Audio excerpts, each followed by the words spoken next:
Hello, YouTube. Grumpy Sound Guy here, J.R. Everhart from CLP Audio. I am getting ready to step into a meeting here in about 30 minutes and thought that I would elaborate a little bit on a TikTok video I did yesterday. If you're not following me on TikTok, make sure you go over there. I typically try to talk about different stuff there than what I'm talking here, but sometimes it spills over. Today is one of those days. Yesterday I've been doing a series on TikTok about venues, and house sound guys and things venues can do to do what they do better, and how they really need to treat their house sound guys, better, need to pay them better, and, things like that. I was a house sound guy for 5 years right before COVID, so believe me, I get all that stuff, but the TikTok video yesterday was about advancing shows. And I felt like the topic really needed more than just a 3-minute, TikTok video. So I'm just going to elaborate on that topic a little bit here today before I go into my meeting. So I had a couple guys, kind of push back on me a little bit about advancing shows. Some house guys that don't do that. They just kind of do a little bit of silent research about the band in the background, maybe look at some videos or some recent pictures of the band and just kind of fly with it that way. Man, that's totally cool, man. You guys need to understand these videos are about what I do and what works for me and the things that have kept my phone ringing for years and years and years. And I am a detail guy, I'm an OCD. You can talk to the guys that work with me and they'll all tell you that JR has a specific way that he does everything. I usually drive everybody crazy with that stuff. So, I mean, it is what it is. But, I am, CLP Audio is extremely consistent in what we do because of that. And I am very anal retentive about everything, and I just want everything to be the best it can be so that when it comes showtime, there's no surprises, and that's the whole idea behind advancing shows. So let me just share with you, a little more in depth, my whole take on advancing shows. Let me start as a house guy. In the 5 years I was a house guy before COVID, I will venture to say 99.9% of every band that played there. I really can't think of any bands that I did not advance the show because it's just kind of the way I roll. But now I may have missed one. There may have been one fall through the cracks or something like that or whatever. But usually on Tuesday or Wednesday of the week of your show at my venue, you're going to get a Facebook message from me. I had a written thing I would just copy and paste. It was long and drawn out, just kind of giving the band a view, especially if it was the first time the band had played our venue. Here's what the deal is at our venue. Here's how we do business. Here's how set times are set up. This is when we do sound check. This is what you can expect. Here's what we offer as far as monitoring. Here's what we offer, as far as, band setup. We don't provide backline. In that specific venue, we didn't provide backline. All those kind of details that I would think any band would want to know. And in that message would be me sharing my email address and saying, hey, shoot me a stage plot. Send me a stage plot. Please make sure your stage plot is current, because there's nothing worse than presetting the stage before the band gets there and then they show up and like, oh man, that's an old stage plot from like 4 years ago. No, let's make sure we have all that stuff, correct. Look, man, there's people out here who could give two rips about all this stuff. There's house sound guys who could give two rips about all this. There's bands that could give two rips about all this. Hey, that's fine. I'm going to be the guy that's going to drive you crazy and going to ask 1,000 questions and want to be, prepared so that when you show up, the stage is preset, it's ready to go, and all I have to do usually is just mic up the drums, plug in the bass line, or plug up keyboards or whatever, and man, go with it. I already have DIs pulled, cables run, mics set up. I already have the drum mics out and labeled and ready to go up on the drums and all that kind of stuff. I run a very tight ship that way. And as a traveling sound engineer, someone who provides sound and a variety of different venues and does a lot of walk-in stuff as well, I'll probably say 25-30% of my business is walk-in, especially during the winter months, you know. I contact all the bands and, hey man, what's going on? You know, blah, blah, blah. I advance every show. In my world, I want to be completely set up before the band gets there. That way we're not all on stage. Usually a lot of these venues have small stages. So if I'm up there trying to pull cables and trying to get things set up the same time you're trying to set your stage gear up, that can be a confusing, chaotic mess. So I try to be ready before the band gets there. Usually the drummer's the first guy to show up with most of the bands I work with. And when he shows up, I'm usually pulling my last couple cables and, you know, can take a deep breath, maybe go hit the bathroom or something before, you know, the rest of the band gets there and I can, you know, mic up the drums. Plus I want to give the band, I want to create a welcoming, comfortable environment so the band has time to do their thing and they don't feel rushed. You know, there's nothing worse than bringing a bunch of tension to the stage and to the gig because you weren't prepared.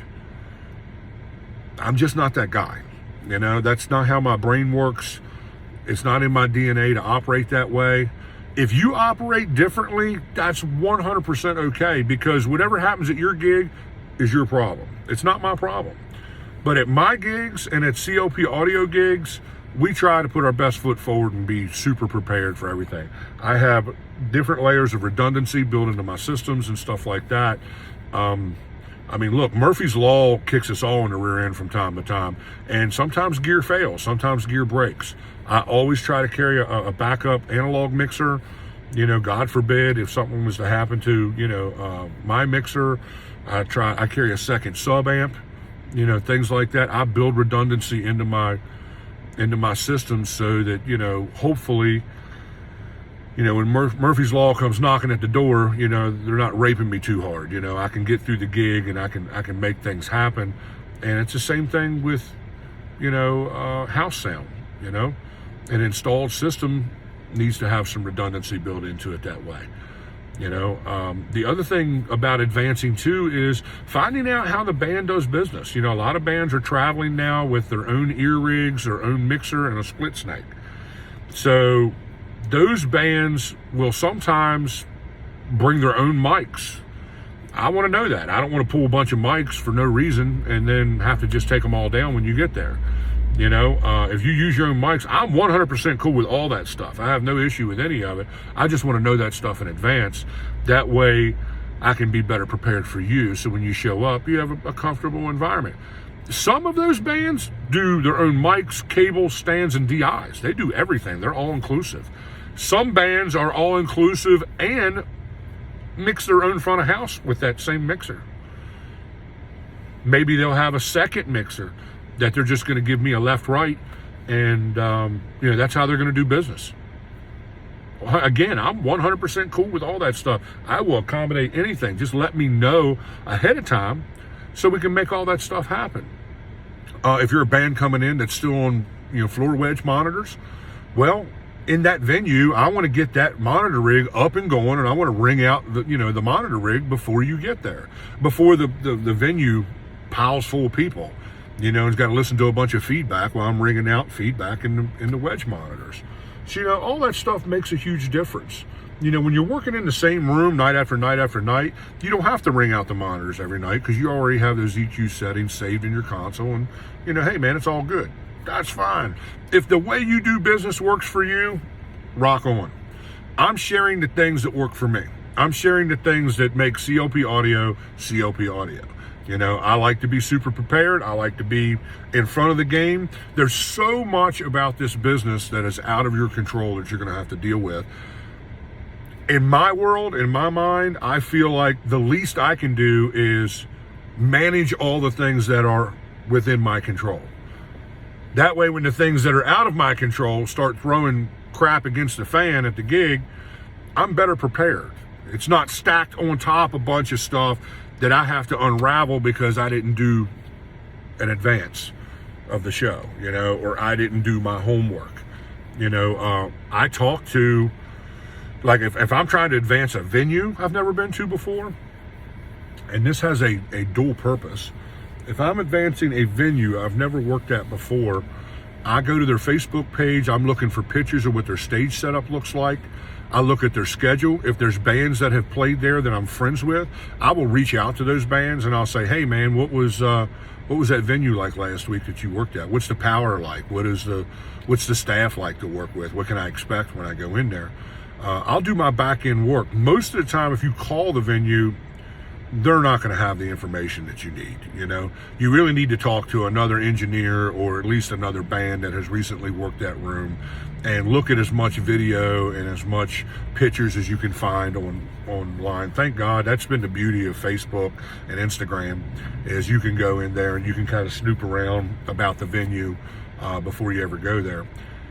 So it serves the purpose initially of kind of letting you know what to expect. Power is always a big deal in a lot of these venues, especially a lot of the waterfront venues.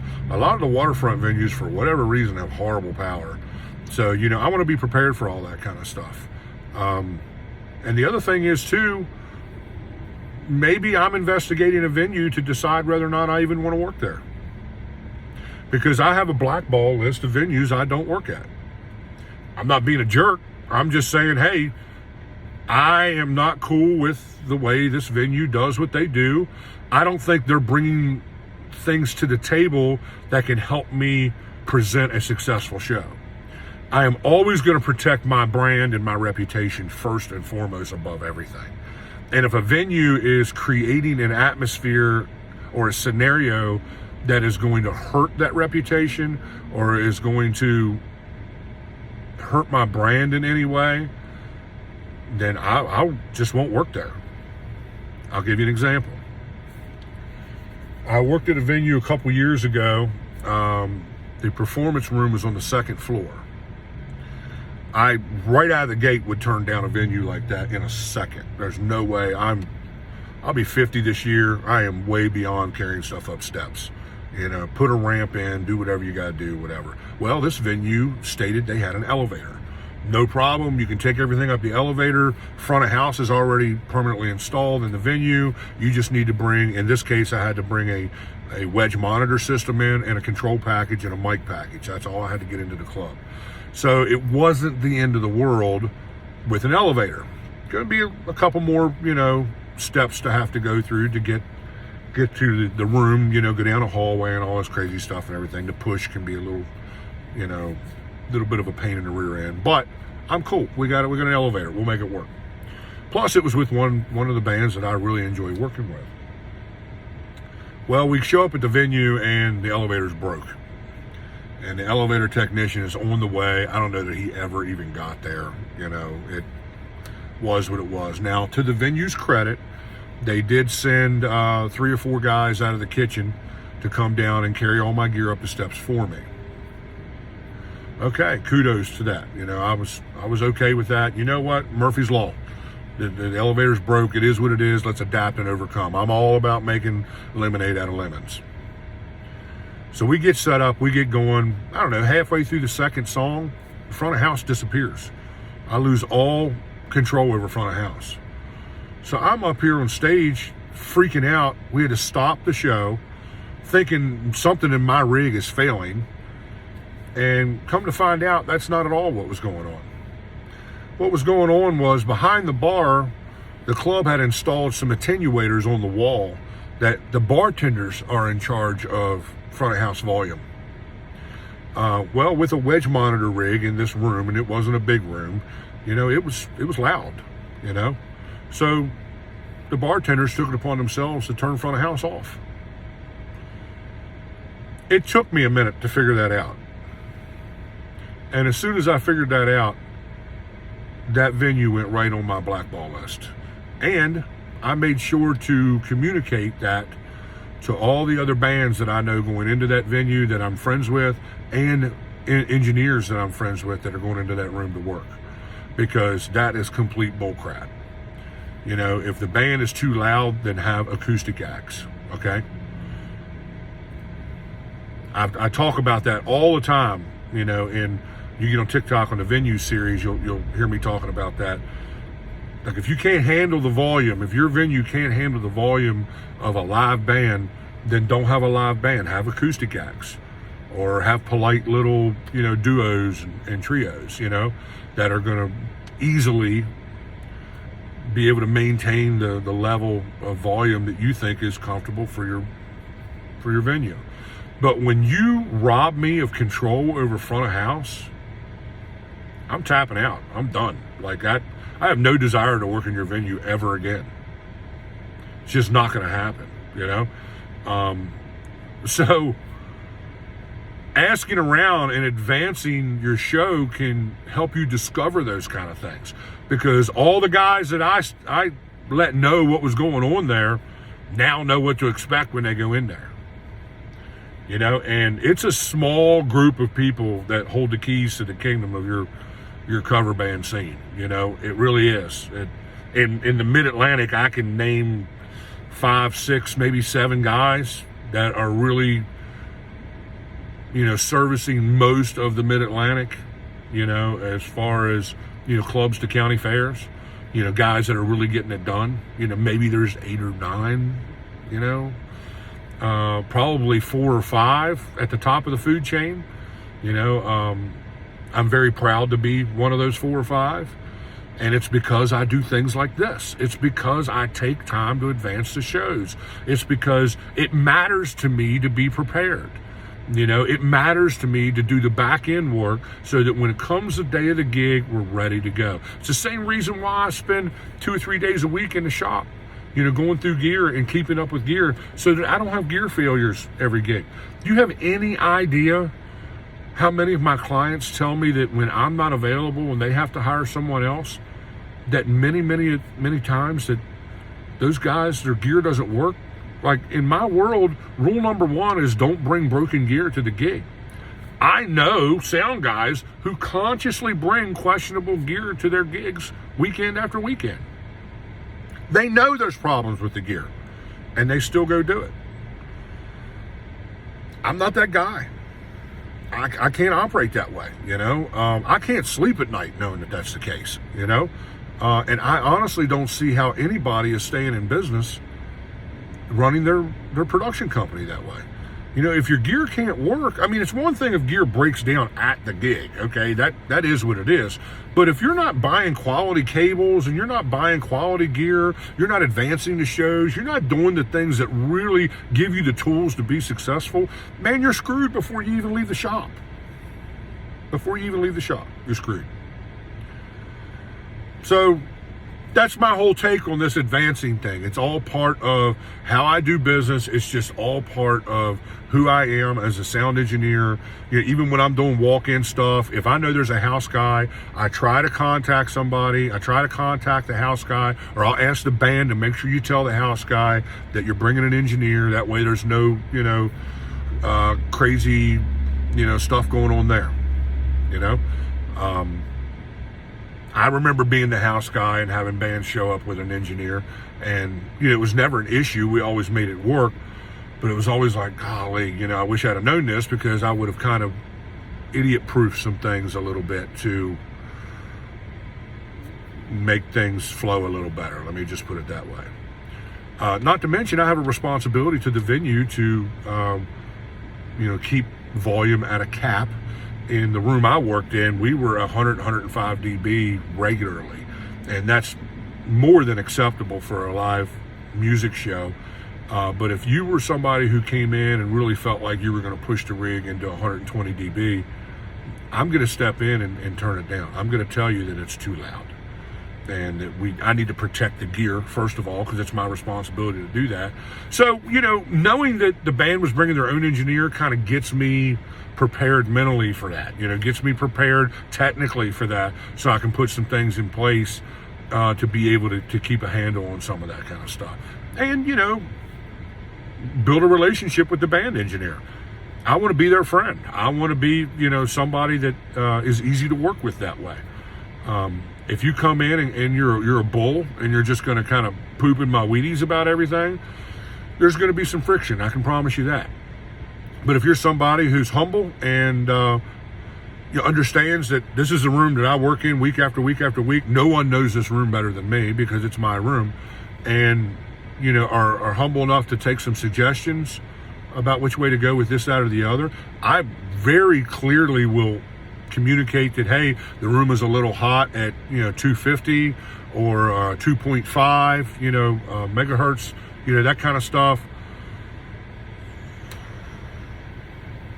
You know what I'm saying? It's all about being prepared, guys.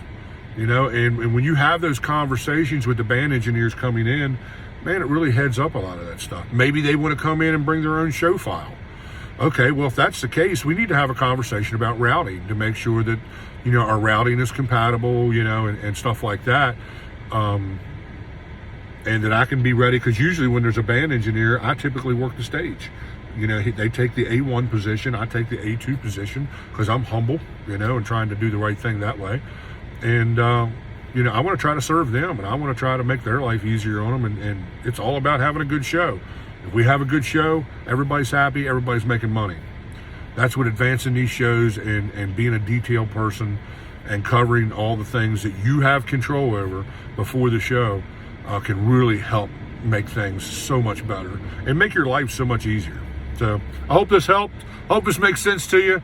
Make sure you check me out over on TikTok, Grumpy Sound Guy, and like and subscribe to the YouTube channel here. Hit that little bell so you'll get notifications when I post new videos. And love you guys. Talk to you next time.